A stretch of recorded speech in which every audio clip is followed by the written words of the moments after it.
ഒരു കോൺഗ്രസ് അനുഭാവിയായിട്ടുള്ള എൻ്റെ ഒരു സുഹൃത്ത് അയാളുടെ ഫേസ്ബുക്കിലിട്ട പോസ്റ്റാണ്. വാ UDF വോട്ട് ചെയ്യാൻ പോകാം. ഈ ചിത്രത്തിൽ നിങ്ങൾ കാണുന്ന പോലെ ഒരു ബൈക്കിൽ 4 ആൾ. ഇത്രയെങ്കിലും തലയിലൊരു ആൾ താമസമുള്ള ഒരു പോസ്റ്ററെങ്കിലും ഉണ്ടാക്കേണ്ട എൻ്റെ കൂട്ടുകാരാ. ഒന്നാമത്തെ കാര്യം, ഒരു ബൈക്കിൽ 4 ആൾ. ബൈക്കിൽ 2 ആൾക്കേ പോകാൻ പറ്റുള്ളൂ. എന്താ UDF വോട്ട് ചെയ്തിട്ടുള്ള കുറച്ച് കാലം ഇനി ഇങ്ങനെ എല്ലാം പോകാൻ പറ്റുന്നുണ്ടാ? ഇനി രണ്ടാമത്തെ കാര്യം, ഇതൊക്കെ വാഹനം ഓടിക്കുമ്പോൾ ഹെൽമെറ്റ് നിർബന്ധമാണ്. ഇതിലൊരാൾക്ക് ഹെൽമെറ്റ് ഇല്ല.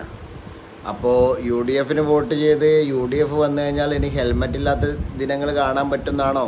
ഇനി അതിലെ റോഡ് നോക്കിയാൽ ടാറിടാത്ത റോഡും.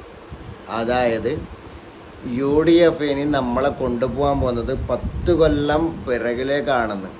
വോട്ട് ചെയ്യാൻ പോകുന്ന എല്ലാ ജനങ്ങളും ഇതൊന്ന് ദയവ് ചെയ്ത് കണ്ട് മനസ്സിലാക്കുക. ഇതൊക്കെയാണ് ഇവരുടെ കാഴ്ചപ്പാട്. അപ്പോൾ എല്ലാം പറഞ്ഞ പോലെ